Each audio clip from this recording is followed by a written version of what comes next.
How to export bookmarks from Safari on your Mac.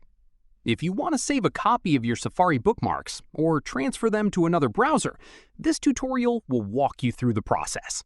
First, open the Safari app on your Mac. Next, click File in the menu bar.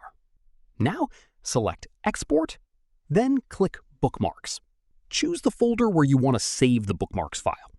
If you'd like, enter a new name for the file. Next, click Save. Safari will export all of your bookmarks as an HTML file, which you can import into most other web browsers, including Chrome, Edge, and Firefox. To verify the export, open the folder where you save the file and confirm that the bookmarks HTML file is there. So it's really as simple as that, guys. If you did find this video helpful, then let me know in the comments. Make sure to like the video and subscribe for more Mac tutorials. And I'll see you in the next one.